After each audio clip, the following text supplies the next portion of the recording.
ভাড়া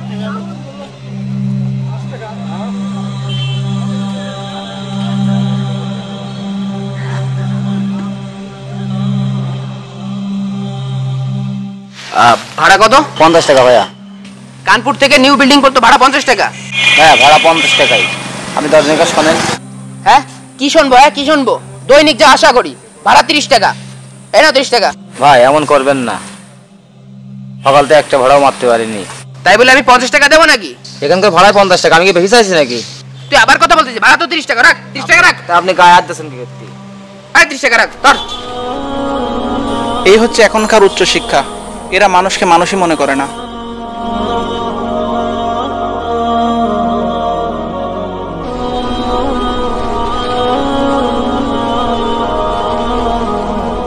মোস্তাক ভাই, ভাই ওনার সাথে আপনি কাজটা অন্যায় করলেন। উনি তো ঠিকই বলছিল, এখান থেকে ভাড়া তো 50 টাকাই। আমি ন্যায় করছি নাকি অন্যায় করছি সেটা কি তোমার কাছ থেকে শেখা লাগবে? আমার কাছ থেকে কিছু শিখতে হবে না, সবকিছু তো একটা নিয়মে চলে, তাই না? তাছাড়া ওই লোকটা গরিব, আপনি এভাবে তার গায়ে হাত তুলে ঠিক করেননি কাজটা। আরে তুমি এখানে নাক গলাচ্ছ কেন? তার সাথে আমার কথা হয়েছে। তুমি কে? আর শুধু শুধু নিজে এই ব্যাপারটা নিয়ে এত ঝামেলা করতেছো কেন? হ্যাঁ, কেউ আমাকে ডাকেনি, একজন নিরীহ লোকের সাথে ওভাবে খারাপ ব্যবহার করলেন, সেজন্যই এগিয়ে আসলাম। দূর মিয়া, ওই লোকটার জন্য তোমার দরদ দেখছি একদম উতলিয়ে পড়তেছে। আর বারবার তুমি আমাকে পদ আটকে বিরক্ত করছো কি কারণে? হ্যাঁ ভাই, আপনার বাবা খুবই ভালো একজন মানুষ, খুবই ভদ্রলোক। সেই তুলনায় আপনার মুখে তো এরকম ভাষা, এরকম স্বভাব তো আপনার সাথে যায় না। তোমার তো সাহস কম না?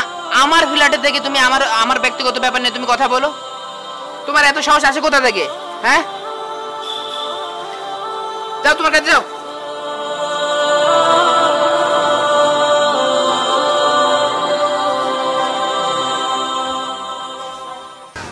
তাহলে বাজারটা করে নিয়ে আসেন, আমি এখানে আছি।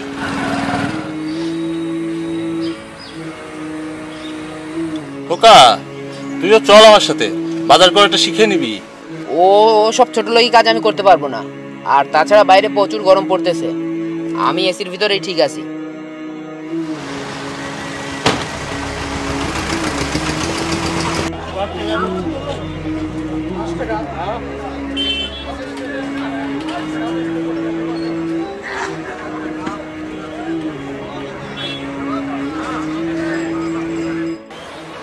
আপনাকে নিষেধ করলাম বাজারে আসতে, আপনি তাও এলেন।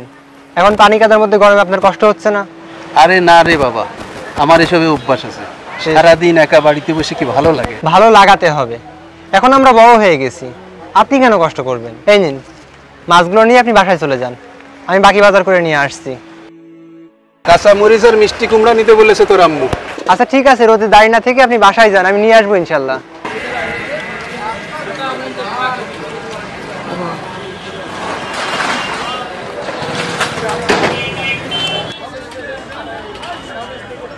আরে ইউনুস, তুই এখানে?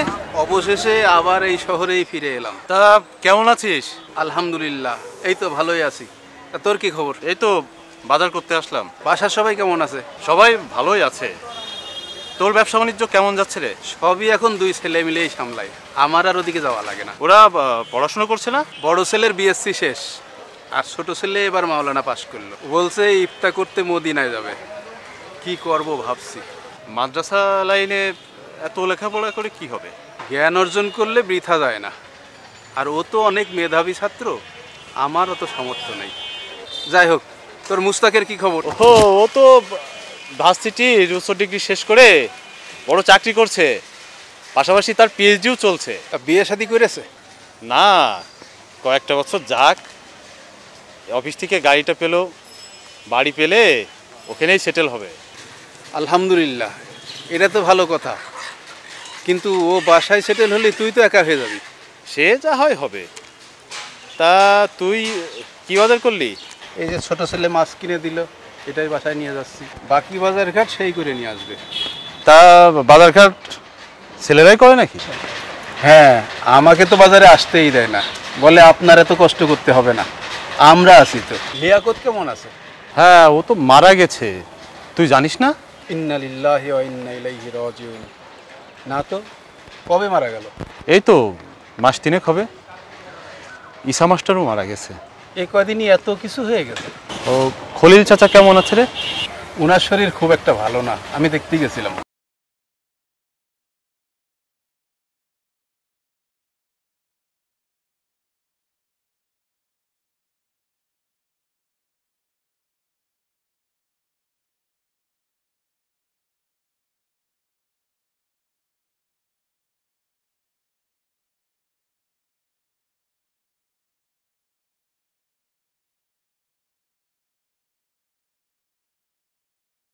অনেক বড় চাকরি পেয়েছে।